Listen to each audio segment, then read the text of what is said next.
I think I know you from somewhere. Are you by any chance, Mark? Today was an important wedding anniversary with my wife. I had reserved a popular, high-scale restaurant for this special day. And there she was, my ex-girlfriend, whom I loved to even call an ex. She cheated on me with a rich guy and then easily dumped me. By the way, are you still poor? My ex said. Next to her was her boyfriend with condescending manner. My boyfriend is going to be the next president of the major corporation, KK Holdings. Compared to him, you're still poor and shabby. I was getting irritated being belittled by these two who knew nothing about me. Mark, what's wrong? I heard my dear wife's voice. Thanks to you breaking up with Mark, I got to marry the best man, who has both status and honor. Thank you for everything, ex-girlfriend. 9.9 seconds later, my ex-girlfriend's life started to collapse. I'm Mark Morrison, 27 years old. Married, blessed with good in-laws and a job. No kids yet, but happily married and living joyful days. Today, to celebrate our wedding anniversary, I reserved a celebration at a high-class restaurant. The restaurant is so famous that everyone knows it, and you have to wait 6 months to get a reservation. The venue boasts a rich history, making it a popular choice for wedding receptions. Its garden blooms with a variety of seasonal flowers, creating a picturesque setting. In its ornamental pond, colorful koi-fish glide gracefully, adding to the serene ambience. It's a prestigious restaurant frequented by politicians and celebrities incognito. Currently, because of work, my wife and I had to come separately, so I was waiting for her at the gate of the restaurant. I've known my wife, Charlotte, since high school. I was in the brass band, and she joined as a freshman when I was a sophomore. I played the clarinet, and she played the flute. Charlotte, let me carry the music stand for you. It's heavy, huh? Are you sure? You have your own to carry. Sure, I can handle it. Besides, I was just carrying mine anyway. No problem. Though we played different instruments, we often practiced together as woodwind players. Charlotte, you're really good. Thank you. I've been playing since I was little. Really? Your playing is so beautiful, I get lost in it. Thank you. Your clarinet playing is wonderful too. Thanks. She had been playing the flute since she was little, and she displayed her talent as soon as she entered school, becoming the best in our school's band. I initially thought some members might be jealous of her. Hey, Charlotte, not that way, you go this way. Oh, thank you for telling me. I appreciate it. Charlotte, you look really nice. Thank you. You look great too.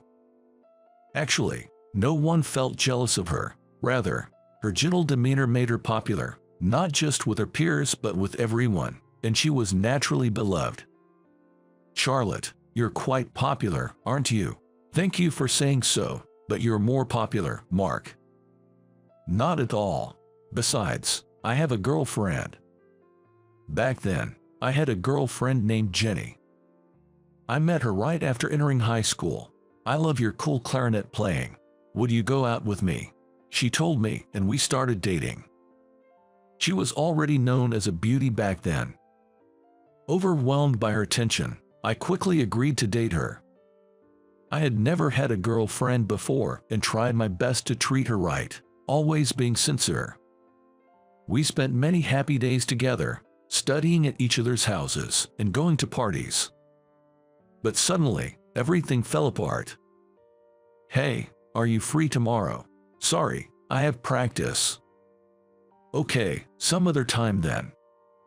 During summer in my sophomore year, I saw her walking and holding hands with some guy I didn't know. Where were you yesterday? Huh? I was at home. Liar, I saw you walking with some college guy. Oh, you saw that. So what? When I confronted Jenny, she nonchalantly admitted she was cheating on me with a wealthy college student. He's rich and fun to be with. It's just boring being with you. What's that supposed to mean? Let's break up. And just like that, I was dumped. Bad things seemed to continue. In spring in my senior year, I lost my dad in a car accident. He had caused a multi-car pileup, leaving us with a huge compensation to pay. I was in a public high school, so I managed to graduate, but I had two younger brothers. They were both in middle school, and they sure ate a lot. I couldn't leave all the burden to my mom, so I started working part-time to help out. I always worked after school. I hardly ever showed up at the brass band club. Hey, isn't that Mark? One day, Jenny showed up at the convenience store where I worked. You're working. Then you must have money to hang out, right? Let's go somewhere. I'm not going.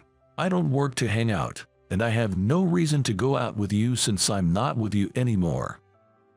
Come on, it's no big deal. Why are you working if it's not for fun? It's none of your business. Just tell me. Leave me alone. I'm working to live. I need the money to survive. Jenny laughed mockingly when she heard my situation. Seriously, that's hilarious. You're super poor. Her laughter and mocking hurt me deeply. Enough. We're over, remember? Right. Breaking up with a poor guy like you was the right choice. Bye, poor boy. She said that and left. I was filled with anger to her, and at the same time, anxiety for the uncertain hardships that I had to pay off the debt.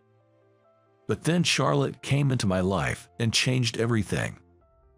Charlotte kept visiting me at my part-time job, urging, Mark, please perform in the concert. I wish I could, but I can't. Why? If I don't work, my brothers won't get by on. I openly shared my situation with her after her persistent visits. And still, I declined to participate in the concert. Then, I'll work in your place. Please, perform in the concert. Why would you go that far? This is your last concert, isn't it, Mark? Everyone wants you to play. Please, join us. We're all waiting for you. She wasn't her usual gentle self, always looking after others. She was determined, almost making me fall for her. Mark. Oh, nothing. Actually, I was already falling for her. Mark, if she's offering that, why not cut back a bit? Andrew suggested. He was the owner of the place where I worked. I decided to discuss it with my mom.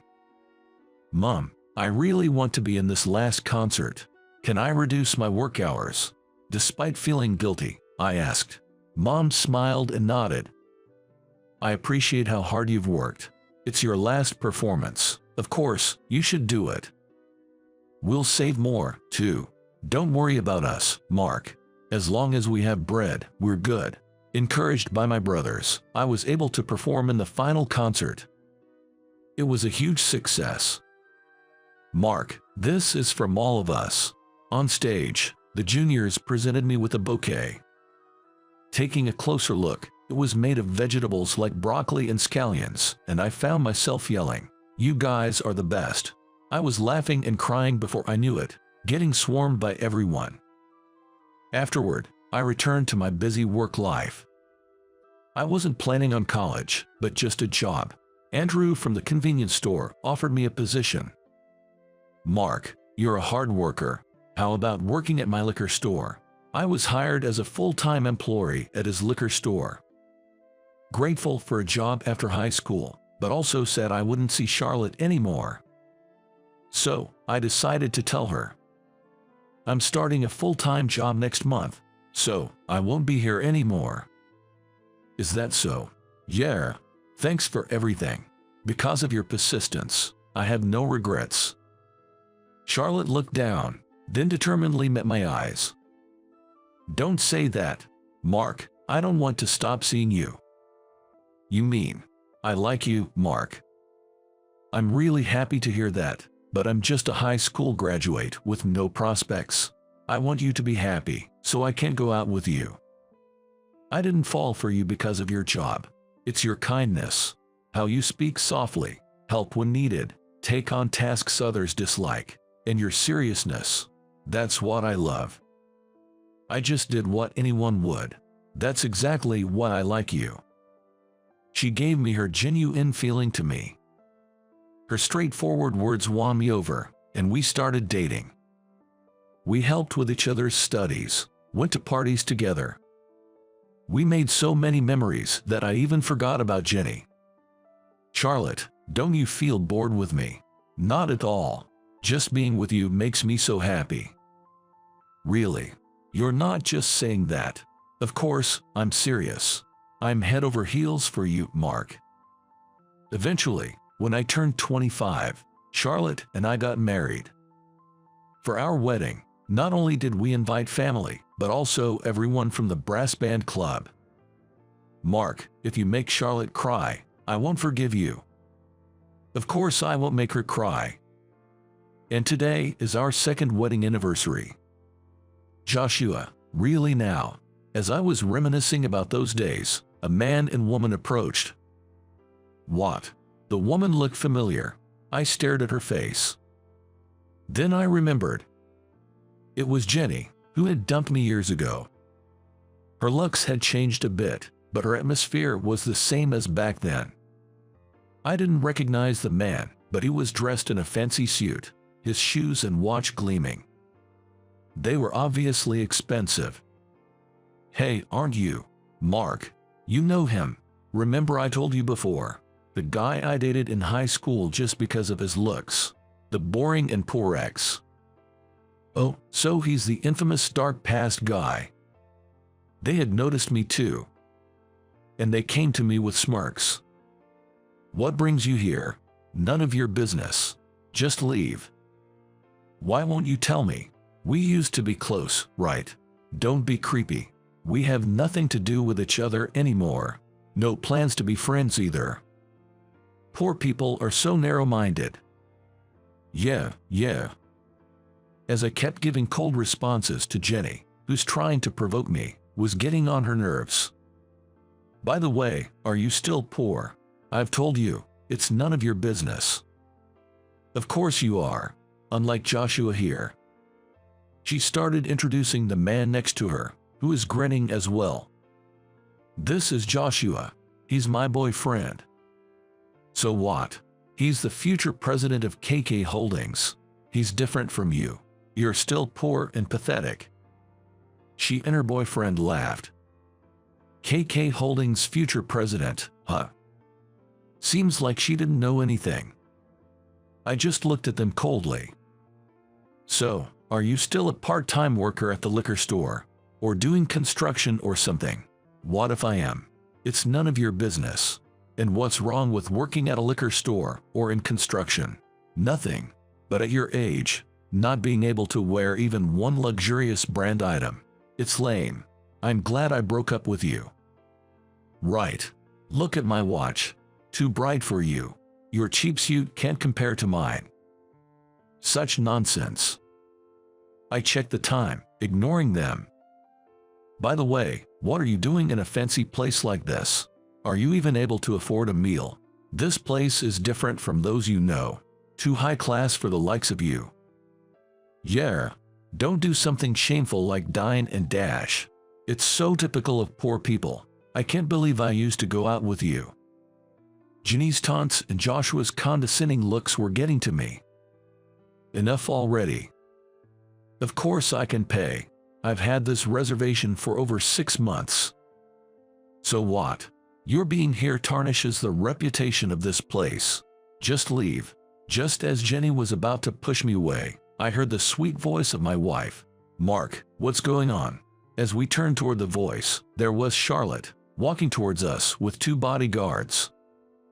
Dressed in a white, elegant dress, her hair neatly done, and her makeup flawless, she looked stunning. Her dignified walk was simply magnificent.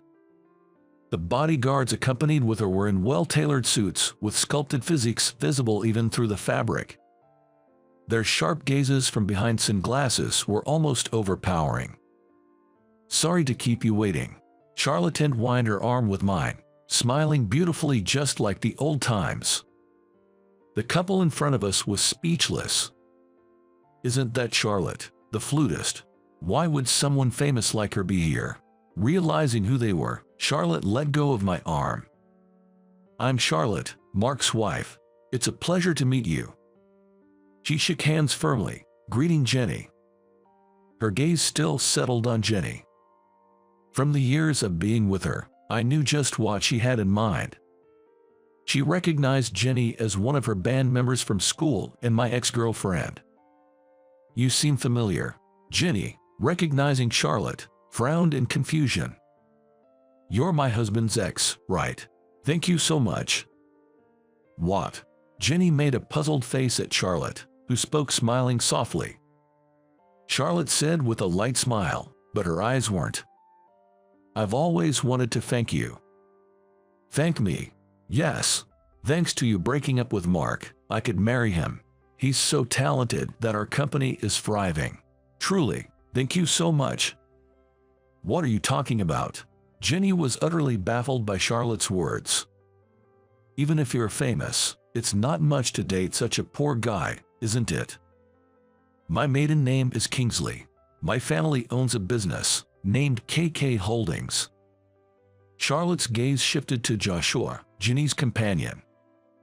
Mark has agreed to being CEO. Today is not only our anniversary, but also a celebration for him. Jenny looked still confused, but Joshua's face turned stiff. You ridiculed my husband, but aren't you supposed to be the next CEO? Because that's strange. I don't recognize you. Who are you exactly? As Charlotte pressed him, Joshua's face went pale. Please, tell me who you are. Who are you? Claiming to be the next CEO of KK Holdings. Are you really a person concerned? Damn it, Joshua blurted. Wait, where are you going? He tried to escape and made a run for it. Jenny watched him run off in shock. Let's go, Mark. Charlotte took my arm again. Jer, let's enjoy our dinner. I glanced at Jenny, standing still in shock, and escorted Charlotte into the restaurant. You might have guessed by now, but Charlotte is the daughter of Kirsten Kingsley, the CEO of KK Holdings, and the granddaughter of Carl Kingsley, the chairman. She received various forms of elite education from a young age. Playing the flute was one of them. She was a very talented and intelligent woman, and it seems she fell for me because I had been kind to her from the beginning of high school. I was glad. Everyone was nice to me because I was a rich man's daughter, but you were kind to me regardless of that.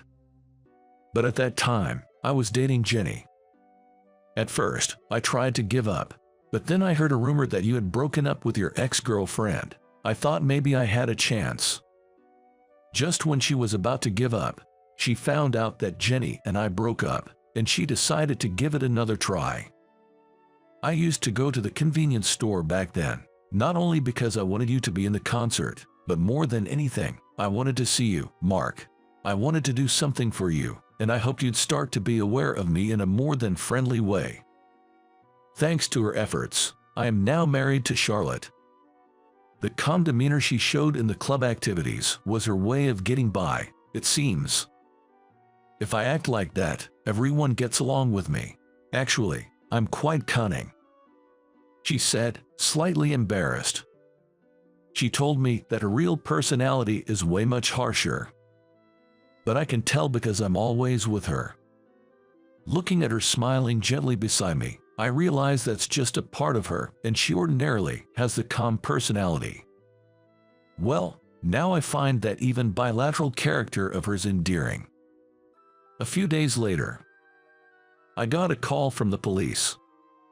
I heard that a con artist using the name of KK Holdings, the company I was set to take over, had been arrested.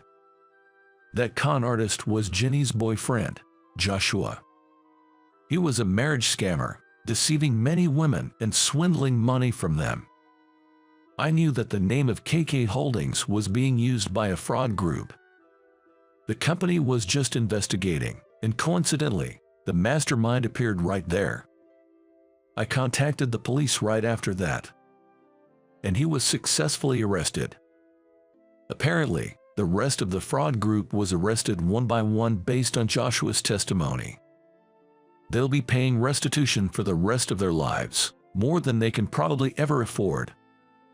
As for Jenny, even after going to college, she targeted richer, more handsome men, switching them out frequently. She caused a lot of trouble, sometimes even stealing men from others, and was eventually shunned by her friends. Still, being beautiful, many men approached her. But it all ended as casual flings. Maybe everyone ran away after getting to know her true nature. The only one she managed to get engaged to was Joshua. They had exchanged promises of marriage, received an engagement ring, and even met each other's parents. They were just about to decide on a wedding venue. That's why she completely trusted Joshua and lent him a large sum of money. Furthermore, she even went into debt to support him. After this incident, she was disowned by her parents and couldn't even contact her old friends. She had quit her job to get married, so all she was left with was debt. When she quit, she bragged, "I'm marrying the next CEO of KK Holdings," to her ex-coworkers, so now she can't even return to her old job. On the other hand, I was working hard at a liquor store I joined after high school. The owner, Andrew, not only ran the convenience store and the liquor store, but also expanded into various businesses, and his company was a subsidiary of KK Holdings.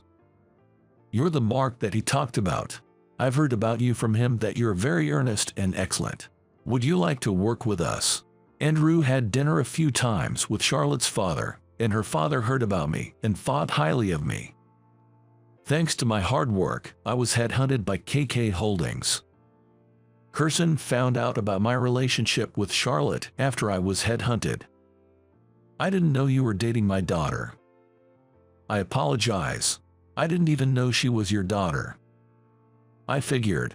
You're not the type to date someone for ulterior motives. I know how capable you are, Mark. I trust you with my daughter." So, I got permission to date her. Moreover, marry Charlotte soon and learn the ropes of being an executive. "I'm counting on you as my successor," he said unexpectedly, and I married Charlotte at 25. I learned the ropes under Kirsten and managed to live up to his expectations. Eventually, when Carl retired, Kirsten, my father-in-law, became the chairman, and I was appointed CEO. By that time, my family's life was stable. I had paid off all my debts by the time I became CEO. One of my brothers went to college on a scholarship. I can afford to lose to you, Mark. He graduated successfully and now works for a top company. My youngest brother didn't go to college but became a city employee after high school and now lives independently. I grew up seeing you worked so hard, so I know how to do things when I have to. My mom was enjoying a leisurely life living alone after all her sons, including me, had left the nest. It's fun being on my own because I can do whatever I want. No need to worry about me, she said, happily engaged in her hobby of crafting every day. Occasionally, we receive cute crocheted toys from her, which Charlotte joyfully decorates our home with. Charlotte, meanwhile, had woke up her talent in playing the flute while I was preparing to become the future CEO. "Everything is gonna be fine with you, Mark. I can leave things in your hands with confidence." "Thanks. You keep up the good work too. I'm rooting for you." "Thank you." Saying this, she trusted me and left me on running the company, and now she's a famous flutist, touring the country. I believe the sound of her flute is the greatest comfort in my busy days.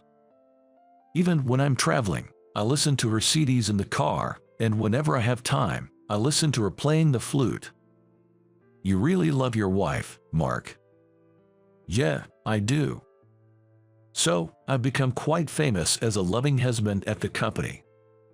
That was after a while since my appointment as CEO, following Joshua's arrest.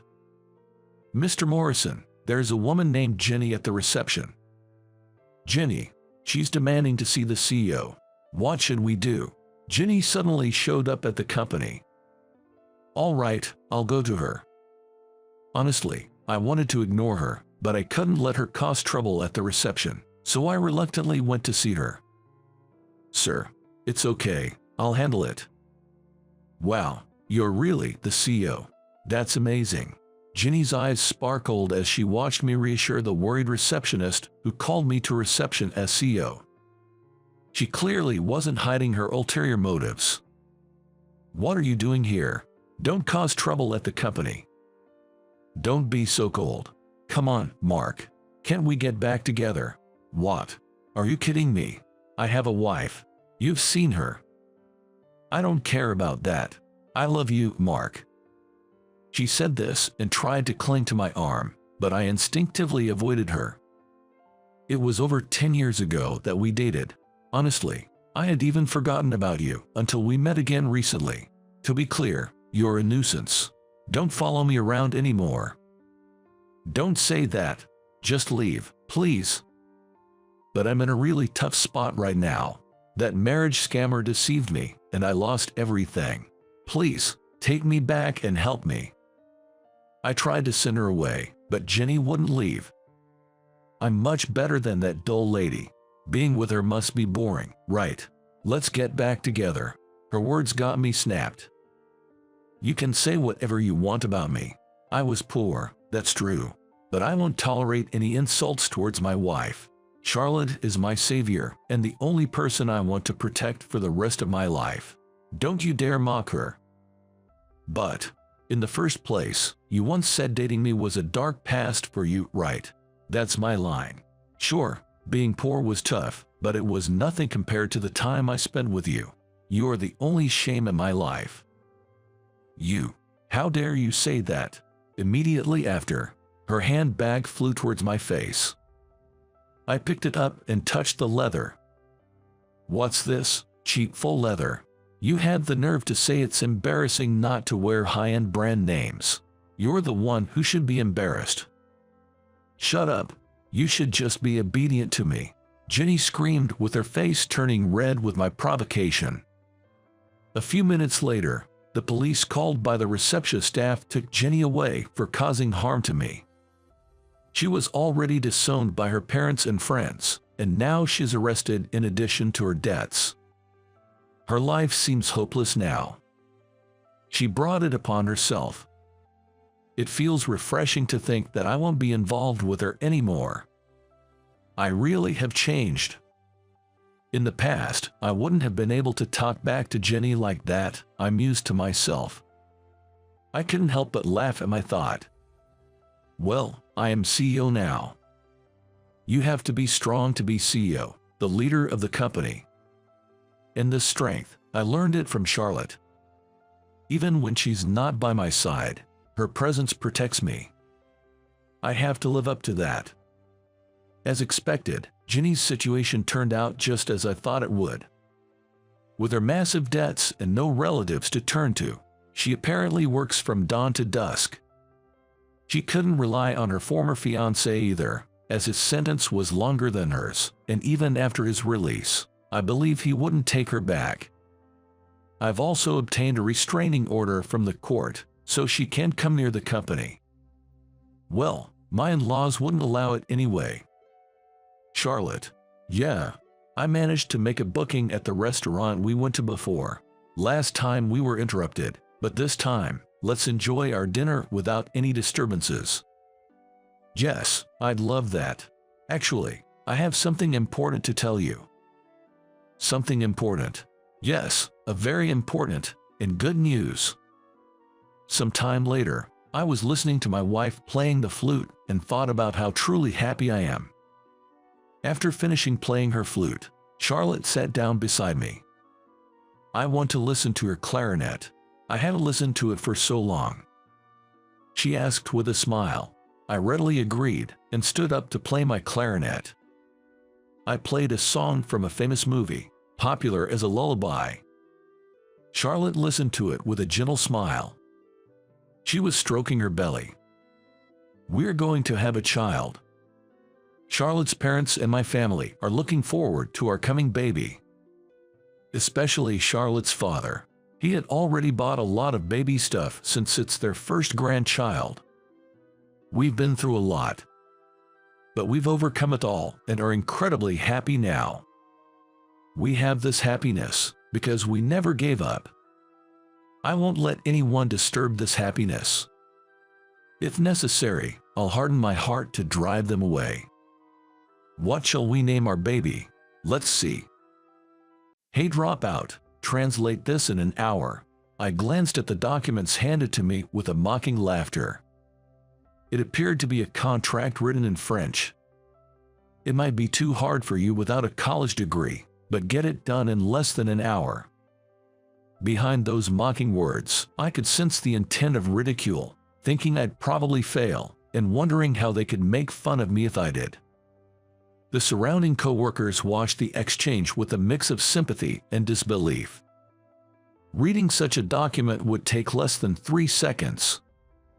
As I quickly scanned the content, I was taken aback, because it detailed an unbelievable deal. I've skimmed through it, and this contract is just absurd. What? No way you read that so quickly. Facing his raised angry voice, I calmly pointed out the errors in the documents. My name is Sam. I'm a regular office worker at a certain company. Well, starting today, I'll be working at the New York headquarters. Growing up in a poor family, I started working on the ground at this company right after middle school. Back then, it was just a part-time gig, but eventually, I was hired full-time. My co-workers were kind, and despite my limited formal education, they taught me a lot. From the job itself to math and even languages, I learned a lot on the job. I always believed that what I learned would one day benefit the company and contribute to its growth. With that mindset, the company helped shape me into a respectable professional, recognizing my skills and eventually trusting me with an assignment to an overseas branch. Although my first venture abroad presented numerous challenges, it was rewarding, and I was able to build good relationships with the locals.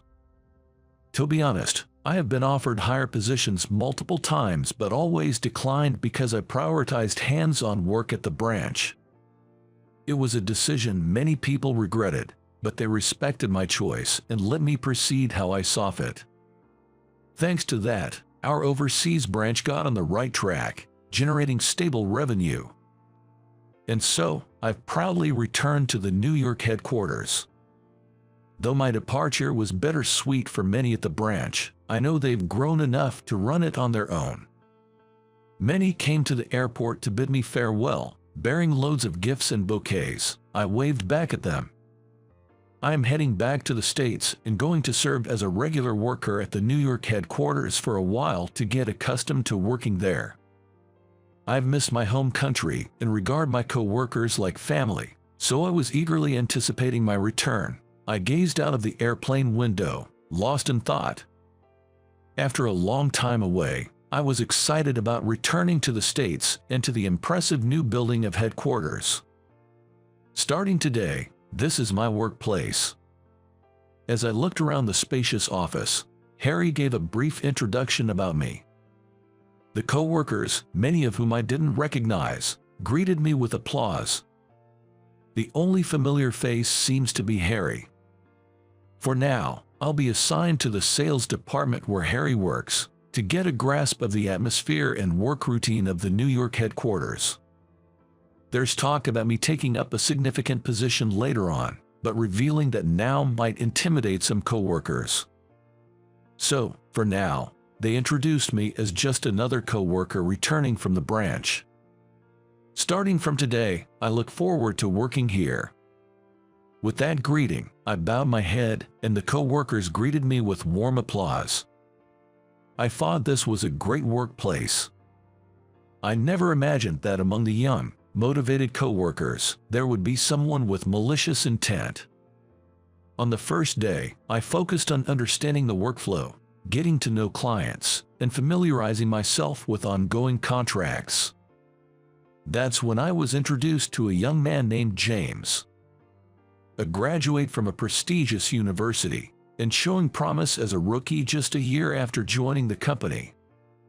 Nodding in agreement with Harry's words that we both have something to learn from each other, I introduced myself. "I'm Sam. Nice to meet you." As I extended my hand for a handshake, after a quick glance, James introduced himself in a somewhat irritated tone. "I'm James."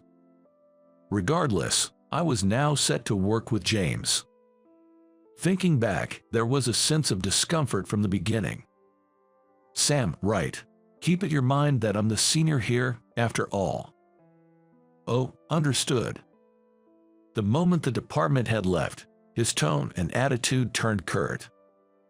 However, I figured for a young and talented guy like him, mentoring a middle-aged man sent over from a branch office must seem like a tedious task, so I decided not to let it bother me. Perhaps I shouldn't have been so accepting of his demeanor. For about the first week, I was able to learn the nature of the job by observing James at work. Since he didn't give me any explicit directions, I assumed it was a learn-by-watching kind of situation. But it seems I was mistaken. "You're just sitting next to me, collecting a paycheck. Aren't you a little old to be doing that?" That day, out of the blue, he dropped that comment, and I was taken aback. I have been diligently taking notes while watching James work, ensuring I understood the workflow. I made it a point to remember all our clients and contract details and was already strategizing about future dealings, but to him, it seemed like I was slacking off. Before I could even explain the misunderstanding, James turned to chat with a passing female co-worker. "Where's that coffee going?" "It's for Harriet's office. He has a visitor." From the female co-worker who responded, James quickly took the tray from her.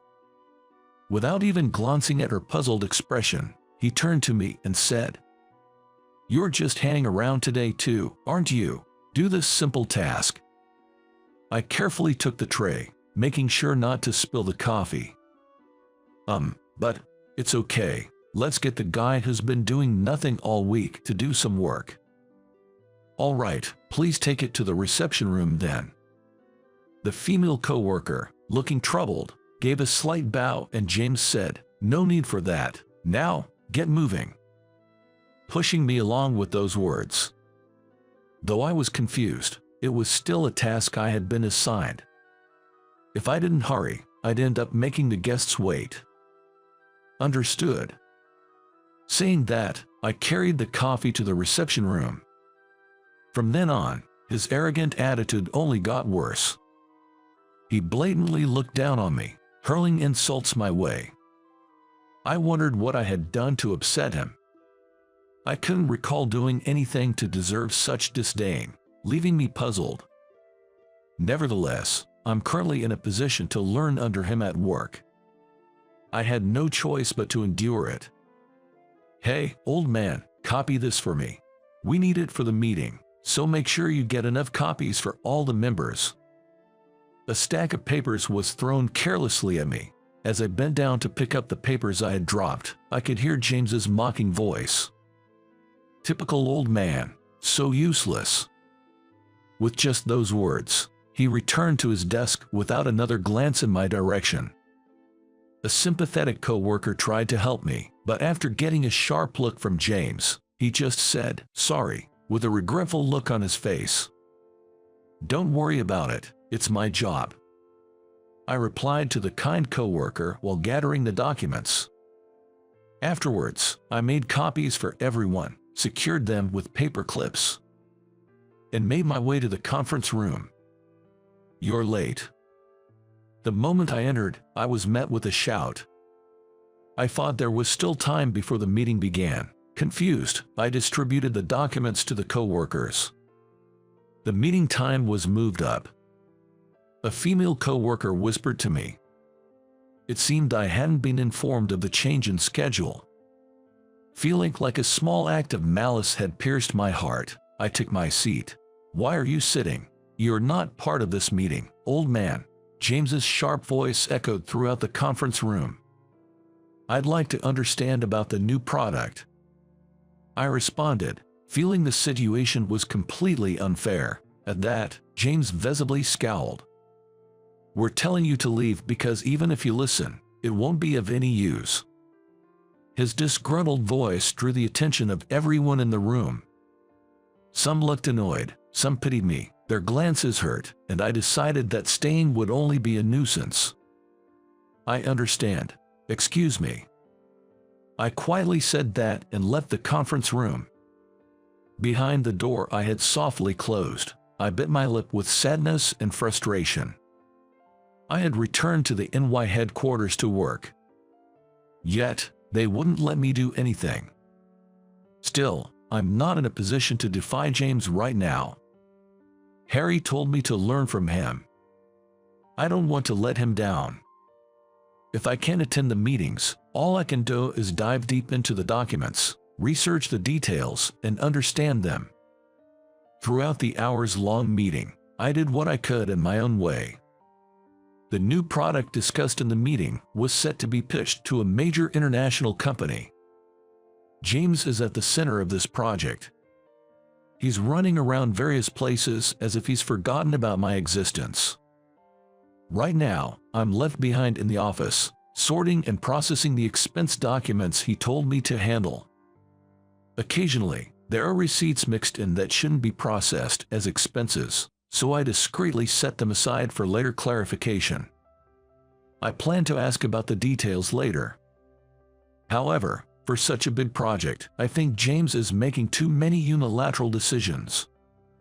Each time he returns, he gives instructions to the co-workers, but he seems to be the only one who knows the detailed status of things. This way, things that need to be done or networking when he's not around can't be done. I believe the product is being manufactured in a factory, but has he checked on its operation status? Looking around, many co-workers seem unsure about what to do next, their hands idle. What should I do? While I'm pondering this, James returns. His face is flushed, filled with elation. Walking back with great pride, he approaches me with a smug look on his face. "Hey old dropout, translate this in an hour." I glanced at the documents handed to me with a mocking laughter. It appeared to be a contract written in French. "It might be too hard for you without a college degree, but get it done in less than an hour." I called out to James as he was about to walk away. "Hold on. This is a contract for a new product, right?" "Yeah, so what?" I responded to his scoffing remark. "I've skimmed through it, and this contract is just absurd." "What? No way you read that so quickly." Facing his raised angry voice, I calmly pointed out the errors in the documents. First, the amount listed here is off. The contract itself is simple enough that anyone could read it in a few seconds. I began by reading out the contract quickly. Not just James, but the other co-workers also looked at me in surprise. "The wording seems fine, but this is in Euro notation." What are you talking about? That can't be right." James snatched the contract from me and took another hard look at it.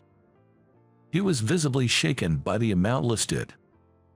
The fact that the amount was sneakily written in small, messy handwriting suggests that the other company is definitely shady. Still, if one were to carefully check, it would be obvious. To begin with, it's clear they're taking us lightly if they think they can pull something like this. Thankfully, the contract hasn't been finalized yet. There's still a chance to fix things. Can someone please call Harry as soon as possible? Whoa, old man, don't go making decisions on your own. I glance at the shouting James and quickly think about my next move. "James, the contract mentions that we need to provide samples before the deal, right?" "Yay, that's right. It's a big deal. That's standard procedure. Have you informed the factory about this?"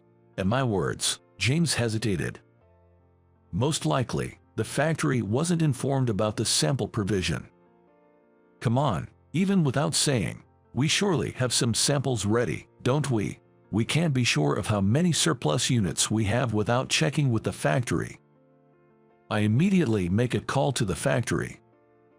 The workers there, surprised by the urgent call from the NY headquarters, promptly connect me to the factory manager, who fortunately was nearby. I quickly brief him on the current situation and check how many samples we can provide. Unfortunately, it wasn't enough to meet the numbers our client had specified. I know it's a stretch, but can we ramp up production to meet the deadline? For you, Sam, we'll make it work. Don't sweat it. The factory manager was willing to cooperate. I felt sorry, but it seemed like we would have to ask the workers for some overtime. Thank you, I really appreciate it. I sent my deepest gratitude to them. Sam, what on earth happened? Harry arrived, and James, pale-faced, pleaded with the director. Director, this guy, he messed with my contract. Everyone present knew that James was the one who initially brought the contract. He probably wasn't aware of the nonsense he was spouting. However, it was clear he was trying to pin his mistake on me. This realization made me profoundly sad. Harry, there were discrepancies in the contract. Here's the translated version. Upon reading the document I handed over, his face changed. If we went through with this deal, our company would suffer immense losses. We haven't finalized the deal yet. I'll contact the client. What do you think you're doing? It's my contract. I'll make the call. James, keep quiet for a moment. Harry sternly interrupted James. Sam, can I trust you with this? Of course, you can. Harry's words, filled with trust, made me nod in agreement. I immediately contacted the client.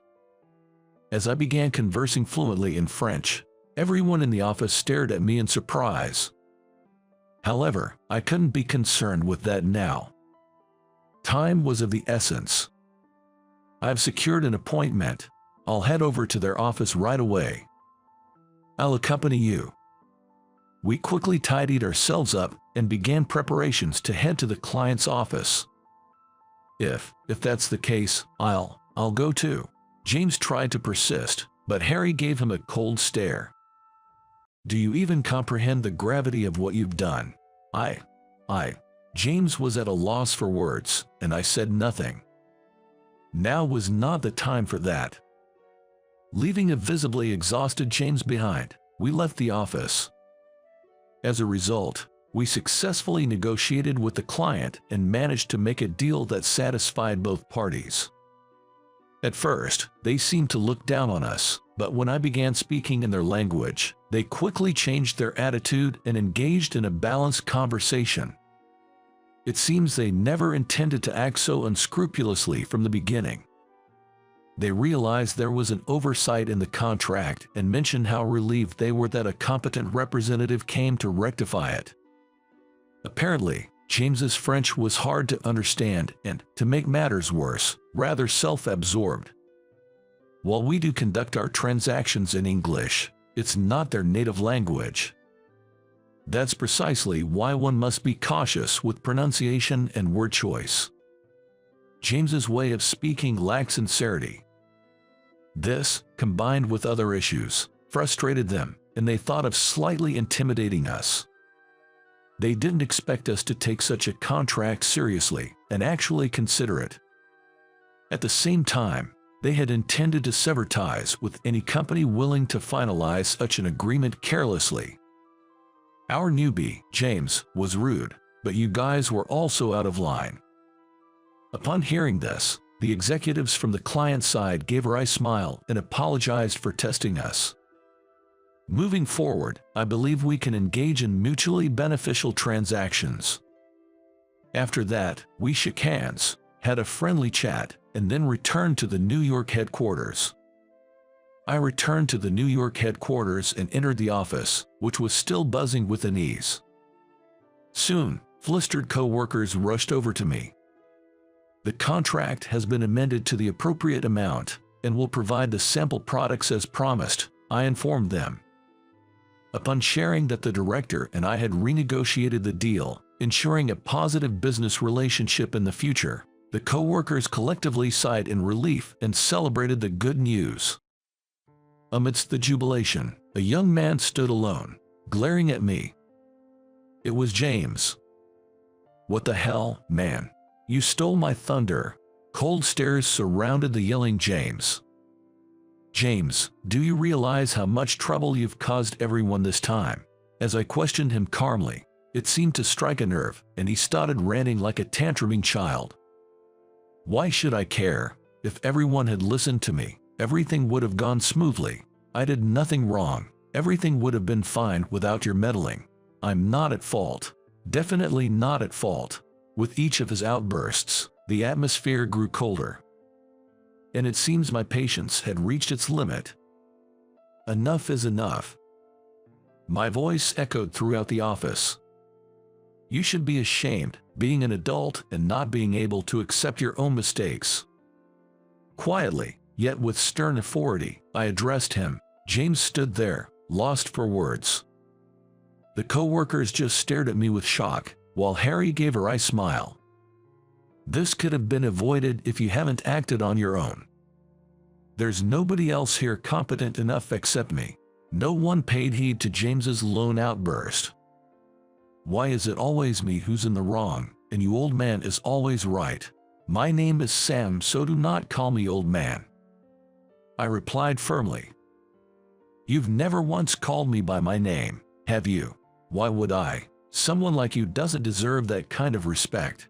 Seeing James refuse to accept his mistakes to the very end made me sad. James, Sam here, has been instrumental in setting up our overseas branches and has been a pillar of support for 10 years. But he's just a guy without a college degree.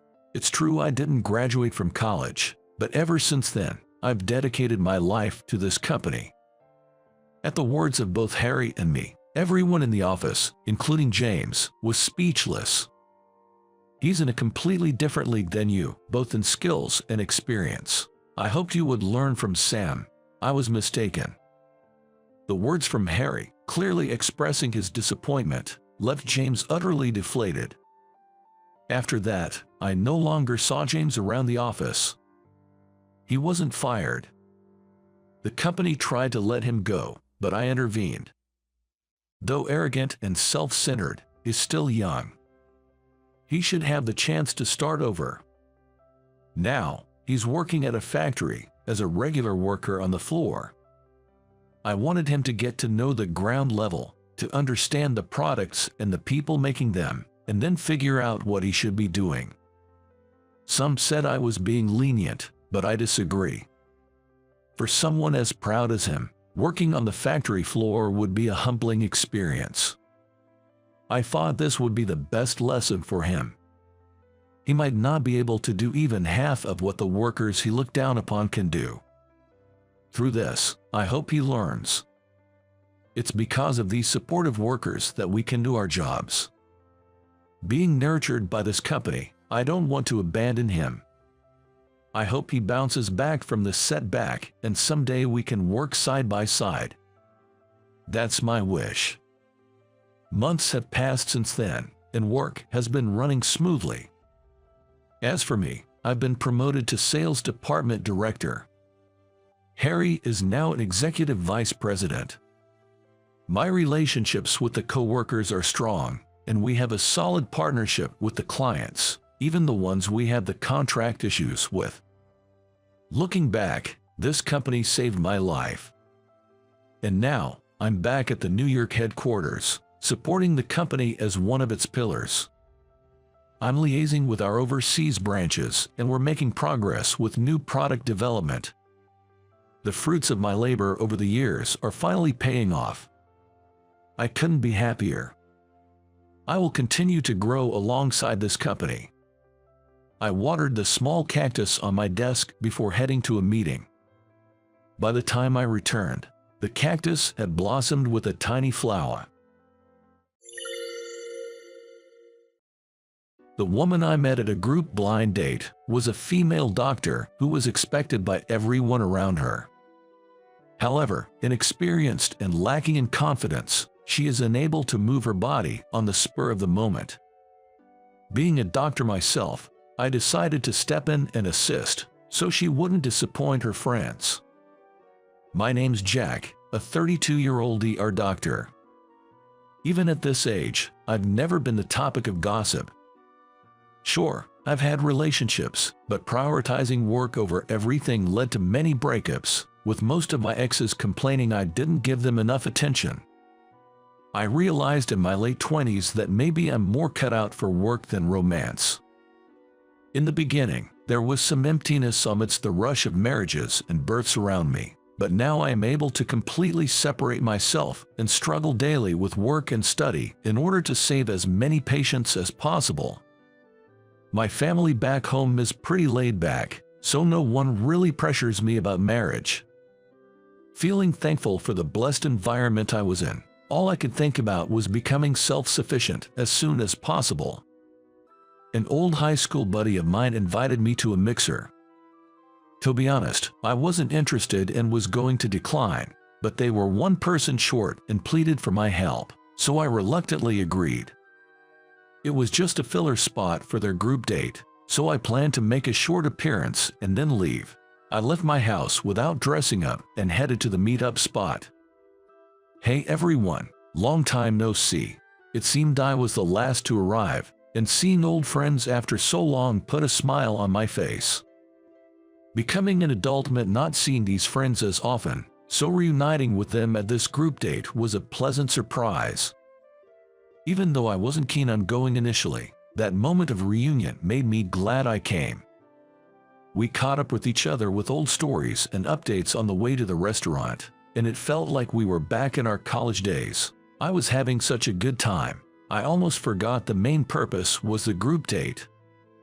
We were seated and waited a few minutes for the women to arrive. The men suddenly tensed up as the women entered with a cheerful "nice to meet you." Recalling the silent prayers my friends whispered, hoping for a meaningful encounter as we entered the restaurant, I couldn't help but silently cheer them on. After ordering drinks and making a toast, we started introducing ourselves. I'm Jack. I work in corporate. I had made a prior arrangement with my friends to introduce myself with a different profession. It's not that I'm embarrassed, but explaining I'm a doctor often leads to many questions, and it can be tedious. Hi, I'm Sarah. I work as an internal medicine doctor. I was taken aback to hear that amongst us was a fellow doctor. The seemingly reserved woman ordered a non-alcoholic drink and had her cell phone face up on the table. I also kept my phone out in a similar manner, always on alert for emergency calls, so I could tell that Sarah wasn't lying when she said she's a doctor.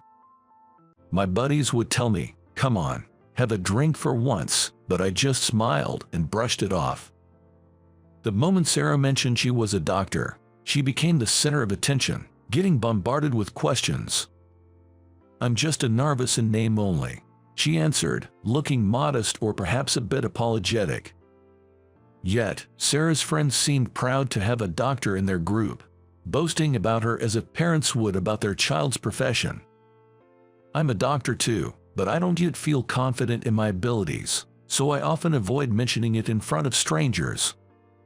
Sarah must have an honest and straightforward personality. I felt a tad sympathetic watching her be praised by her friends for being a female doctor and seeing her respond with a troubled smile.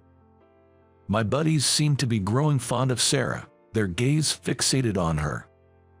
Anyone could tell Sarah was beautiful, kind, and gave off a delicate vibe. And her humble demeanor probably made her even more likable. I wasn't drawn to her romantically, but I felt a kinship with her as a fellow doctor. Many female doctors at my workplace were strong-willed, had a high society vibe, and were quite snobbish. My alma mater was a state university in a place like Idaho, but my current hospital is affiliated with a private medical college, so there are many young female doctors. Hearing their conversations, there are a lot of things I don't quite understand. Their values clearly clash with mine, and coming from an average family, I often feel out of place. I've always had difficulty connecting with such women. I sensed none of that vibe from Sarah in front of me. As the night went on and we all loosened up with some drinks, the ambience in the bar suddenly shifted. "Sir, are you okay?" The distressed call of the store clerk, followed by the sight of a fallen man just beyond the open door. I immediately stood up and approached the man. I informed the clerk that I'm a doctor and diagnosed him with acute alcohol poisoning, instructing her to call an ambulance. From behind, Sarah, pushed forward by our mixer friends, came toward us, visibly shaken. Clearly not accustomed to such situations. Her hands trembled. Taking too long to decide and seemingly on the verge of panicking, I reassured Sarah, "It's okay. I'm actually an emergency doctor. I've been through this many times. Stay calm. Let's first get him into a more comfortable position." I whispered that softly to her. Though surprised, Sarah nodded and followed my directions, turning the man to a safer position. Making sure his clothing wasn't restricting him, I asked the clerk for a blanket to keep him warm. Fortunately, he was still breathing. Basic first aid seemed to suffice as we awaited the ambulance. No matter how many times you face emergencies outside the hospital, you never really get used to it. Thankfully, it wasn't more serious. Looking down with regret, Sarah replied, "I couldn't do anything," tears streaming silently.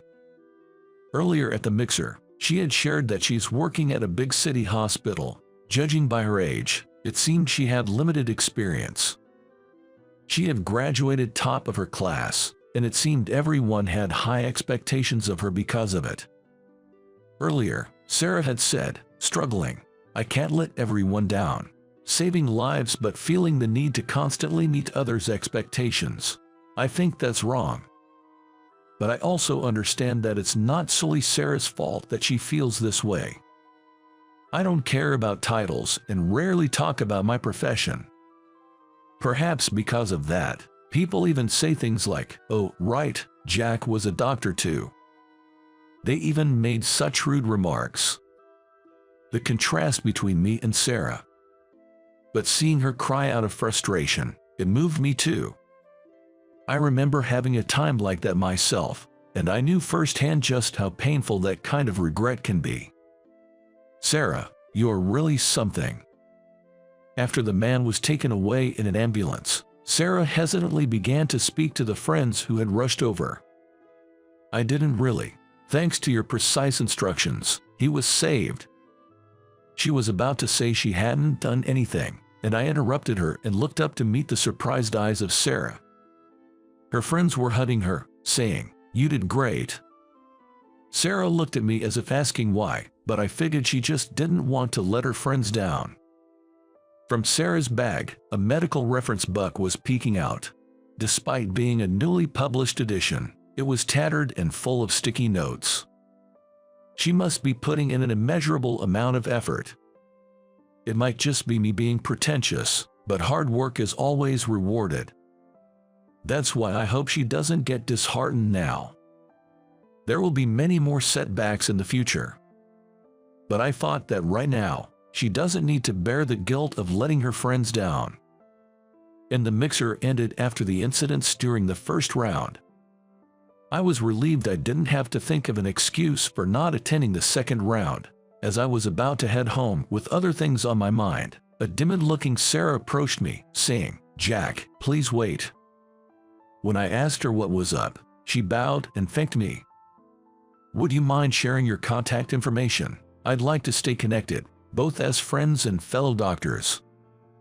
She offered her phone, looking expectant, and I couldn't help but find her endearing. "Here's my number." "Thank you." When I displayed my number, Sarah registered it with a happy look. After exchanging contact information, she waved and went back to join her group of friends. The ladies were planning a sleepover and mentioned they were heading out for some shopping. My buddies and I decided to hit a bar we know and have another drink. Being the usual non-drinker, I was sober and stared at my phone screen. I received a message from Sarah. She simply said, "Thank you." I replied simply, "You're welcome," and hit send. It seemed that Sarah wasn't great at communication either. That was the end of our message exchange for the moment.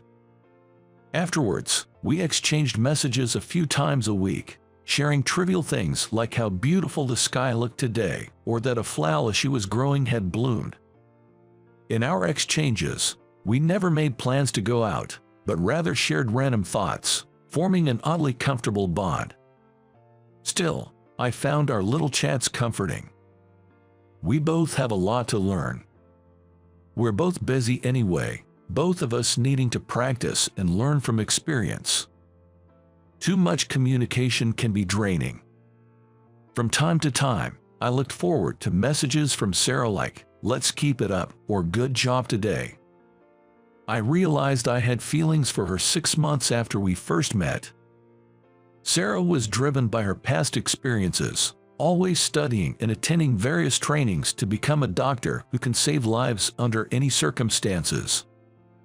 I had busy days juggling work and studies too, but I always made sure to get enough sleep and took breaks when I needed to. Sarah, always being so hard on herself, seemed to push through without taking much time to rest. Every now and then, when she'd call and share how she had learned something new, I'd feel genuinely impressed and wanted to support her. It's tough, but it's fun. I feel like I'm finally on my path and I want to become better every day. Hearing her laugh while saying those words, I was sure of my feelings for her. I think I had these feelings for a while, but it took me some time to recognize them. Finally acknowledging my feelings, I decided to ask Sarah out. "Sarah, when's your next day off?" "Next Thursday." Luckily, our days off matched, so I smoothly brought up the idea of a date. She happily accepted, and I began planning our date. We'd exchanged messages and calls but hadn't met since the day of our initial encounter. Our second meeting in total. But I had decided that on this date, I'd confess my feelings. I knew we both had busy schedules, and it was uncertain when we can meet next. To make my confession successful, I needed the perfect date plan. Then, one night while on duty, an emergency case came in. I quickly assessed the situation, giving directions to the nurse, and rushed to the emergency entrance. The ambulance arrived, and the emergency patient was brought out. With the patient was Sarah, her white knit stained with blood. A man in his 30s collided with an oncoming vehicle while riding his motorcycle.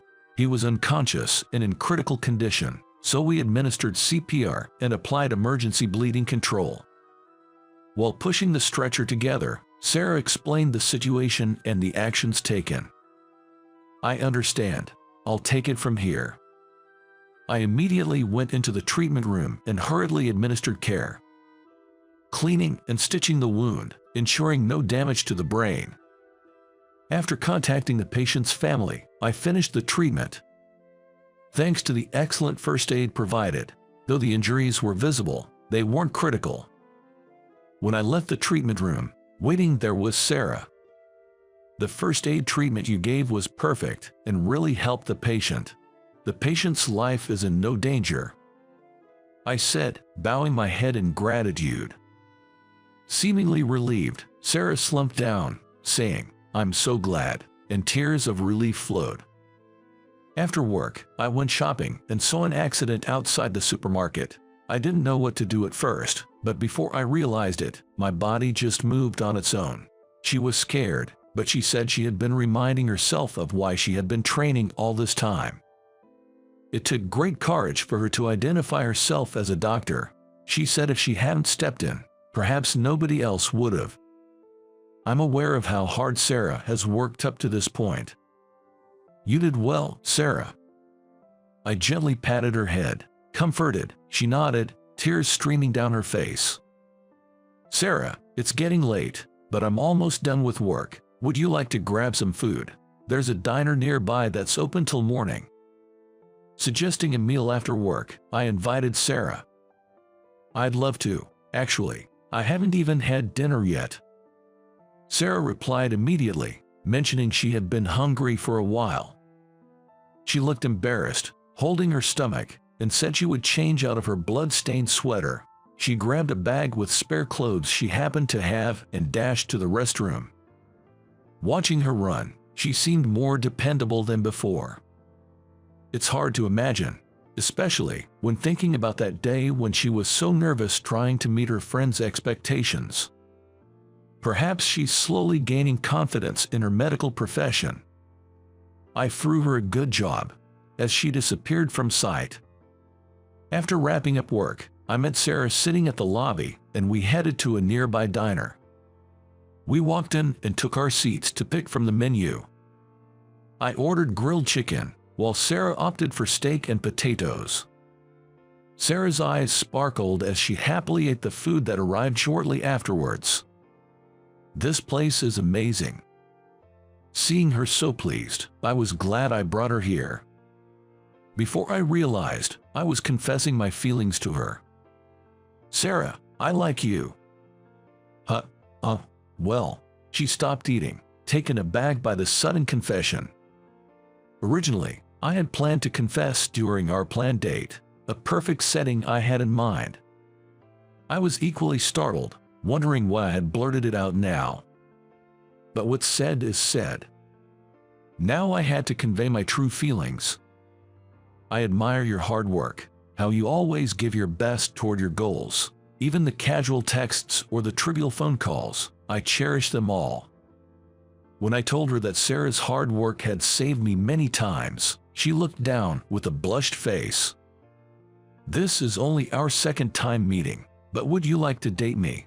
I stood up and reached out my hand. Hesitantly, Sarah took it. "I managed to keep going because of you, Jack. That day, I felt so helpless, yet you helped ensure I didn't let my friend down. I was relieved, but also felt pathetic. But I managed to pull through because of you, even though I can't express it well," she said, taking a deep breath, squeezing my hand tighter.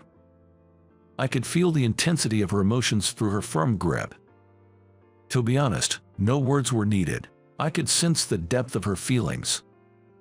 "So, I like you too, Jack. If you're okay with someone like me, I'd be grateful." A humble attitude that has not changed since we met. It's so like Sarah, and my affection for her only grows.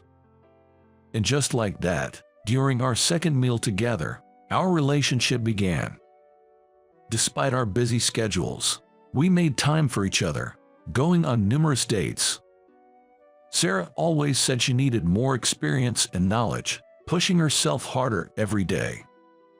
Inspired by her, I've been attending more training sessions and studying every day. I was worried I might make her feel lonely like in my past relationships, but surprisingly, Sarah isn't the type to feel left out easily. We've had a smooth relationship for 2 years now.